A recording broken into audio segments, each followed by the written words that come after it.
Book 1, Bazur's Plot, Chapter 11 and 12. Chapter 11, Finally at First Woods. The walk was very uneventful this morning. Or was it a day already? It was a daylight anyway right now. We walked forward in our normal queue through the woods. Tora also did not wear his cape, and I could see him shining dim light like a shiny metal in front of me. It made me feel very cozy and safe. I don't know if we got some elf power or something in the food, but we reached the end of second wood surprisingly fast. I could see that the river was not so wide here. I looked up and down the stream, and this time there was a narrow bridge between the woods. Tora was already heading toward it. I guess we would use the bridge this time instead of magic. The narrow bridge was like a suspension bridge, but somehow the bridge steps were feeling like walking on normal ground. I asked Tora about it, and he replied, "It is made like this so animals feel more comfortable crossing the bridge when they feel earth under their feet or hooves." I raised my eyebrows. Animals? I thought there were really not animals here in Myria, but all kinds of different creatures. Tora smiled and said, "Well, there are some. Creatures of Myria do sometimes also prefer to use these bridges, but we rarely do when the situation is not like now when Bazur is hunting us." I did not ask more. I concentrated on looking around and admiring Myria, even though this was not any leisure trip or sightseeing. The bridge was lovely to walk on, I must say. It felt like walking on softest moss ground. Not too wet, not too dry either. We arrived quickly in the first woods. Tora stopped at the other side as they swapped their places. Tora and Tara, I was a little puzzled. Tara spoke. "I know better this woods. Also, we will not walk we will only walk for a little while until we arrive at the first lake. There we will pick up a boat, which we will use the rest of the way to SeaFarer."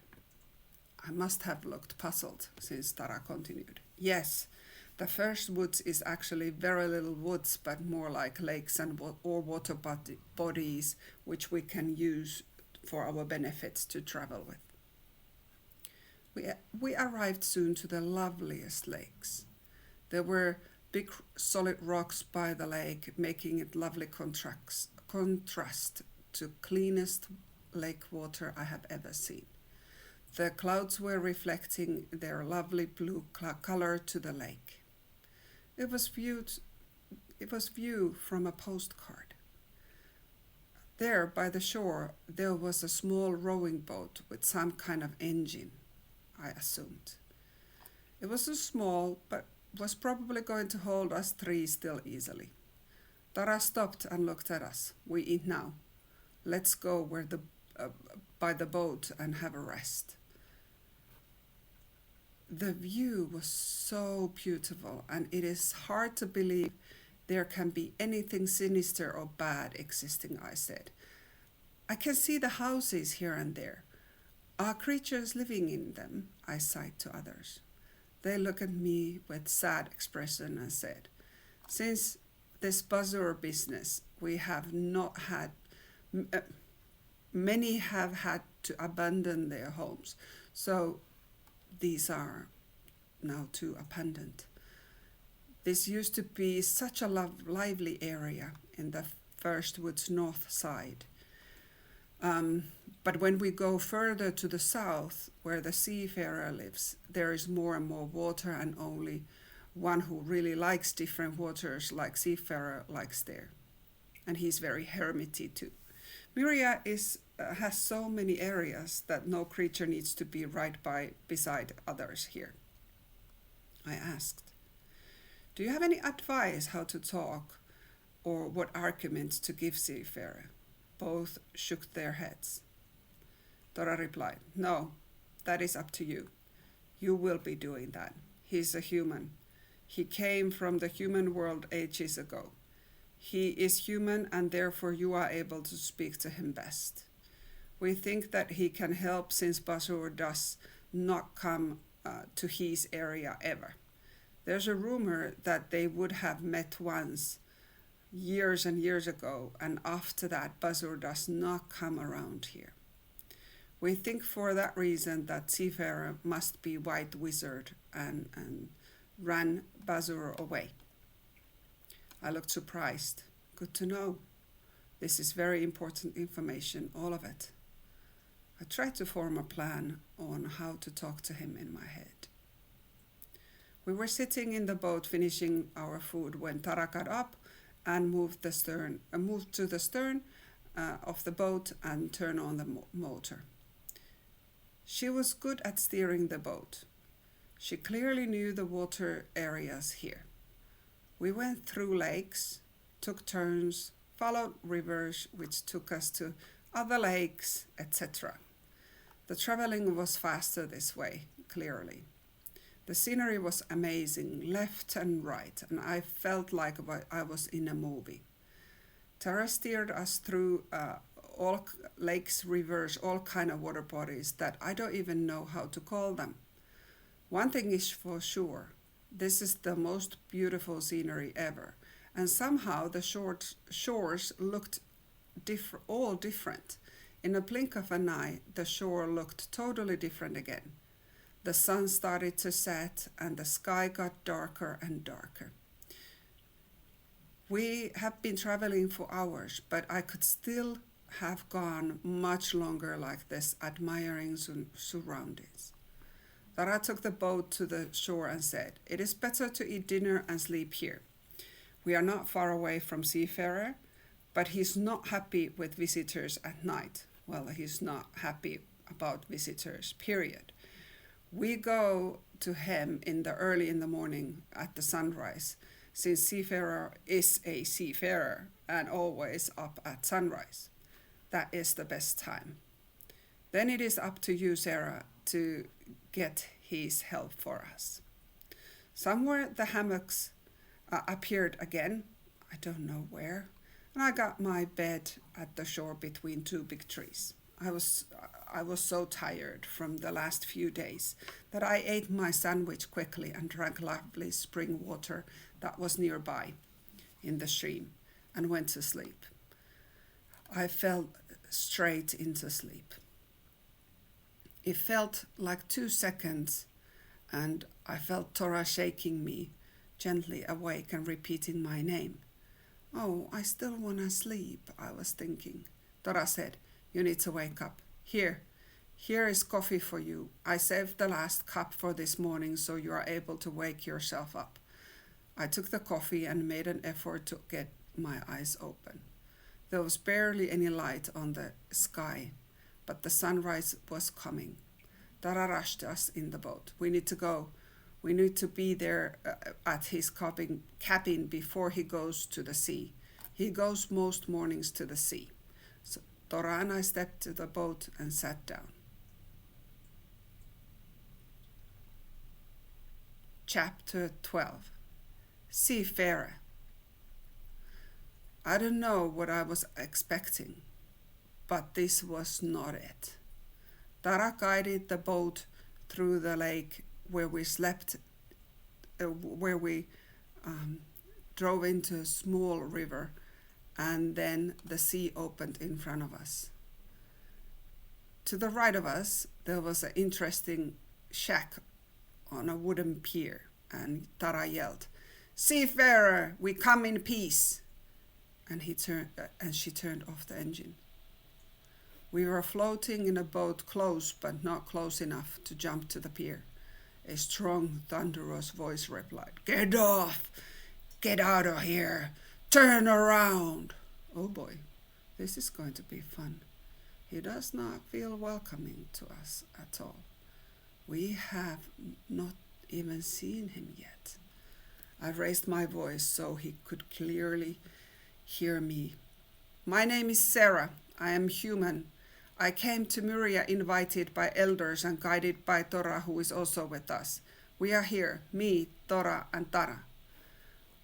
We came here to ask your help. Please hear us out. A thundering reply came back. Which part did you not get? Get out instantly. It was not scary for me for some reason.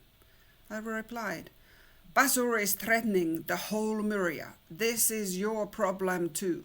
Do you really think he lets you be at peace here when he overthrows White Goddess? He will be right here bucking you and either making you serve Bazur himself or make leave your home. Please hear us out. Tara and Tora looked at me sharply. With what I gathered very approving faces and nods.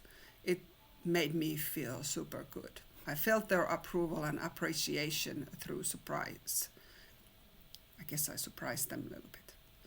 To be honest, I had not really planned what I would say since I knew nothing about the SeaFarer. So it was just pure intuition that helped me to find the words. We all turned to see SeaFarer's shack and waited. The silence seemed to last forever. It was killing me, but I resisted the feeling to ask again and even speak anything. We just waited, staring at the shack. Finally, the door opened to the shack and out came huge man. He looked like a Viking. I wonder why they called him SeaFarer. That would mean seaman. I am sure his name is not really SeaFarer. He was a big and strong man. He looked at us in a small boat and said, low, almost growling voice, come in then to explain yourself. And he turned around and went back in. We looked at each other and felt super relieved. I felt a lot of pressure though. He had not agreed to help in any way yet. So I still have to think how to get that done. Tara turned the motor on and very skillfully navigated our boat by the pier. Tora jumped out instantly and tied the boat to the pier and helped me and Tara out. We followed SeaFarer to the shack. It was very comfy, I must say. It was just one room with the fireplace and kitchen table with 2 chairs and a bed. Very comfy. It was on top of the sea, so one could hear the waves hitting to the pier base trunks, making almost like meditative music around us. SeaFarer was making tea and said, I have only 2 cups since I don't really have guests normally. Tara lifted somewhere 2 more cups and said, no problem. We have some more. Her magic does not cease to wonder me at all times, and she does it so effortlessly. And where does she store all of the things? It did not seem to bother SeaFarer. He poured tea in all 4 cups. His 2 cups were massive. Tara quickly pulled out the 3rd cup for herself, which was like a third of the size of SeaFarer's cups. This made SeaFarer smile crookedly, but he said nothing and poured tea for her as well. Me and Tora sat at the table. SeaFarer sat on his bed, and Tara found a place to sit by the fireplace side. There was a kind of a nook where she fit perfectly. SeaFarer sipped his tea and looked at me stunningly, without saying any words. I truly felt pressure, but I started to tell him what the situation is now. I don't know if you have heard, but here in Myria, many of the creatures have been turned to stones, trees, sticks, other non-living beings by Bazur. He goes around all the woods, and when he meets creatures, he either curses them to non-living beings or makes them to join his army. If a creature is refusing to join his army, then the outcome is automatically doomed to be non-being. His goal is to have a big enough army to take over Myria from White Goddess. He has been getting stronger for the last 2 years, and many creatures are disappearing, meaning cursed to non-living. Elders don't know how to turn them back to living and whether it is possible to do that. Elders do think that since Bazur is human and uses human magic, the uncursing could be done with human magic. SeaFarer just kept sipping his tea, and I continued. Tora and Tara, anything you want to add at this point? Both of them just shook their heads, and I continued. Elders expect that your magic would be matching Bazur since you are both human type. It is hard for other creatures' magic to overcome this kind of dark magic, but white magic from humans should do it. I saw his eyes sharpen, and I hurried to continue.